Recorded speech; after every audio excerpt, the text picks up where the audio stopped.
I met a gypsy. Now let's go back to a show called Ridden instead of Driven. Yeah. Can you imagine now the amount of content? Netflix can have a year-round show. They're lucky to get 8 episodes, 12 episodes out of a Formula One, or I think it is 8. I don't know what, but a PGA, because it's just not as much content. If you took, can you imagine last year if they did this starting at the beginning of the outdoors all the way through the Supercross and had Eli Tomac, it's usually, you focus on a certain grade. Eli Tomac, Jason Anderson, Ken Roczen, Adam Sansarillo, Chase Sexton. Give me 3 more. Malcolm Stewart with the personality, speed, potential. Justin Barsha. 7th, Dean Wilson personality. Justin Barsha for sure. All 8 of them. And you had the budget like they do for this PGA and other show and really followed all those personalities. It's game over, I will tell you, bro. they are way cooler than 98% of the Formula One and 95% of the PGA Tour. They're actually, what I'm really excited for the PGA Tour is a lot of people in the world still look at golf, although it is the players being a little dorky, grew up in country clubs, whatever. But actually, the people they chose, it's going to be great. Like when you see what Tony Finau really is like behind the scenes, gangster, bro. And JT, it's going to be amazing. So again, like Formula One, it opens up to that humble. You're giving the fan a behind the scenes to these people, and I will say it again because as much as I grow in music and in and some of the biggest musicians in country and punk and rap, whatever, and football and basketball, my best friends and my family are still in Supercross and motocross, so many of them, and I truly love and look up and respect them as athletes so much and what they go through. But I also know their stories, and like Ricky Carmichael, man, it's like, for as much as I couldn't stand that guy when he was racing, like he was just such I would be like, he doesn't talk to anybody, he's lame, whatever. One of the best personalities you'll ever, but like we never showed him on his boat and his yacht and how funny he is and how amazing he is as a human. It's just like, I'm a robot, I'm going to win races and I train and that's all I do. No, it's just nobody looked at the other stuff. So I had my impression on him. Or the first time I walked by Ryan Villapoto, he's like, hey, isn't that Ryan Sheckler's agent? What's he doing here? And it's like, well, at least he said something because I had never got a word out of him before that, and then again, over years came friends with him or met him and represented him, these things. So it's like, I got that access that I never, because I was an outsider. I didn't grow up in Supercross, motocross. We all know that, like no way near. And I had already been in my career as an agent with snowboarders and skaters and BMXers that looked up to the sport, like Jim Rippey and Kerry Hart and all them, but I wasn't really in it. And then I just fell in love. I mean, they are the greatest athletes. I will put it against anyone. Yeah. One of, at least. I get in trouble for saying all, because when I say that, I mean in general. I don't mean all athletes take certain things or do certain things. Yeah. Just a little spit back of being careful with my words, but in general. And so if someone, like even all of us as a group, if we put together a budget to produce a sizzle, Netflix would buy it in a second, Amazon, but no one's, it's like, it's a lot of work. Look, again, I'm sending resumes out. This show would be some of the best content. And everybody's like, well, it's not a big enough sport. Nobody knew any of these Formula One guys until that show. Nobody knew Snooki or Rookie or whatever her name is on New Jersey's show, but Pauly D. They sure became famous from television. It's the old story of NASCAR, and they tell it great. The marketing, the family, and the marketing people there is, NASCAR used to only get, like we're talking now a long, long time ago, but remember there was only 10,000 people in the stands, 20,000 people in the stands. The old mentality was butts in seats, that's how we make money.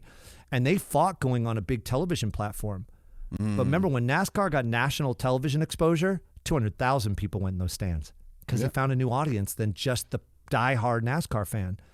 We're selling out Anaheim Stadium, which a lot of baseball teams don't do. To a core audience. Can you imagine if we open this up? Maybe we are bigger than MotoGP or Formula One. We don't know that. Maybe we can only be in football stadiums. But again, it's already grown. But can you imagine if we went to a mainstream? We got suites. Again, I brought someone this weekend, my girlfriend, that has never been to a race. Mainstream sports, no problem. But like never, and just was like, literally jumping up in the chair. It's like, jumping up and down. And again, it's just like, that's to me something that is just rewarding.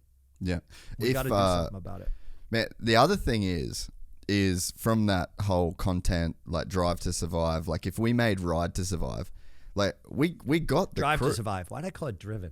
Same Sorry. shit. Dude, we've got the crew. Like Wes Williams that made Moto Spy.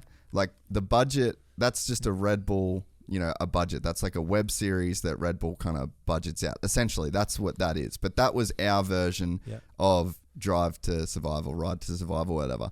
Man, the other thing... Yeah, but we only showed it to our audience. Well, think about this, bro. We didn't show it to anybody else. Someone give Wes that money. Like, someone give Wes the money to make... He's got all the footage. Wes has footage. This is another thing that would be crazy if we did get Ride to Survive made and on TV, right? In the golf one, you might get some home videos that Jason Thomas has or Tony Finau. You might get like 20 seconds of those guys playing college golf as a kid before they go on TV, and then you've got everything, right? Dude, Wes has been to Loretta's 23 years in a row. We have like this cinema grade quality of all of these guys. Eli Tomac at 5, Justin Barsha at 6, Jason, like battles between Jason What a great Anderson. first episode. Can you imagine that? They've been battling against each other for 20-something years probably, Eli and Jason or whoever, or Barsha. And we have all that footage. Crazy. We have, it's in our sport. It's in a hard drive in Idaho right now. Like the story that could be told with a guy that we have, a crew that we have within our sport. It's just the money's never been there for that to become a real but thing. also we have to, like, I think Wes, Troy, all these guys are really great, but also you do have to realize that, like, although they're using people that are great in golf or in Formula One for experience and cinematography and how to shoot the sport, you need that authenticity. These budgets are huge compared to what we're used to. Like, you're talking 100%. The runners alone. There's like, you got a production team of, this, but just for the fan or people listening, like it is a production movement of when you're following 8 athletes, you're talking millions and millions of dollars, not hundreds of thousands of dollars. Like this is a very expensive per episode, never mind the post work to go film something like this. But I would invest. I mean, I know for a fact these personalities, Eli is so much different than Ken. Ken's so much different than Chase. Eli lives in the mountains and has a father that's a legend. And the stories, they don't exist in Formula One. It's insane, man. And golf, they do a little bit, like JT's dad or, soon Tiger's son. So you have those. But like our sport, that is the positive of being like old school, is like you have kids now that had fathers that were legends, or you have experienced people that have been in the sport filming it for 20-something years and have footage of like, again, James Stewart or Travis Pastrana when they're 5 or Eli Tomac. So anyway, on to the next thing. But I these are the things we have to continue to conquest a new audience. If we really want to grow it outside of, everyone's going to make a great living, a good living, I should say. People are going to be all right or whatever. But these teams and these riders and even Feld could make a substantially larger amount of money if we surrounded by more people. Yeah. And I think that, man, just, and I say it all the time and I get shit for it. So, but it is what it is. But like we have a business model that we literally could copy. Like you don't you go on the UFC's Instagram and you start at the fight, right? So you start at the Monday, they drop their first embedded vlog. Right, and I know this as just a fan of that sport, right? So you start Monday, Supercross drops their embedded vlog of like the track getting built. Then you pick 2-3 riders that a vlog team follows around. They follow them around pretty much the entire lead up to the event, and then that's all just builds hype. We don't even have pay-per-view, like it's just on TV. So it's like you're dropping that web series. You've got the Instagrams that come out. Like we sat in the media room at World Supercross and they had their social media team with the live feed just cutting reels, posting reels as the racing was going. Like,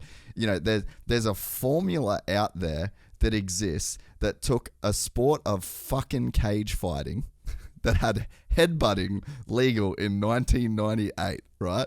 That is now the, third or fourth biggest sport in the world. And they did it by telling fucking stories. They did it by media. They created the Ultimate Fighter house. Like, and by the way, playbook is not to interrupt right you, there. Think about the biggest fighters in that series.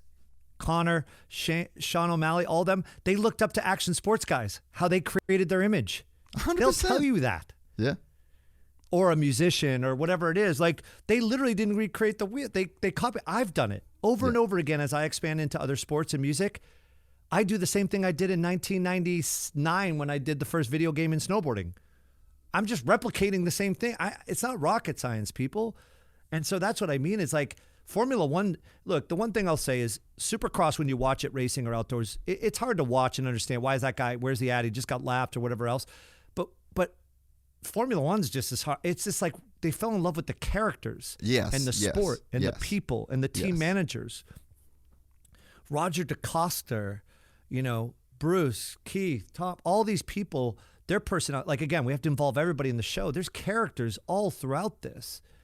But we have to want to have this. And I mean, look, there's a huge difference, with all due respect, between, a team manager at Honda and a certain team manager at KTM, or a boss, I should say, at each. I mean, they're just different people. That's what makes great television. Yeah. Right? I mean, I know that dealing with different brands, like it's very different dealing with Kawasaki than Yamaha. Yamaha was whatever it may be. There's just different rules and different people. That makes good television. Yeah, it really does. And I've been blessed to get to know all these people, good or bad, and they can yell at me, and I'm like, man, we should put that on TV. You yell at me pretty good. Yeah. And now let's not forget the amateurs too. We got some great kids coming up, and there could be a whole spin-off show. Like, I don't know. Anyway. We're excited to announce the launch of our new membership site, GYPSYtales.com, packed with exclusive content and perks that you won't find anywhere else. This is your chance to become a part of the Gypsy Gang. And as a special bonus, if you sign up to an annual membership, you'll be entered into the draw to win our custom-built TC125. Gypsy Gang.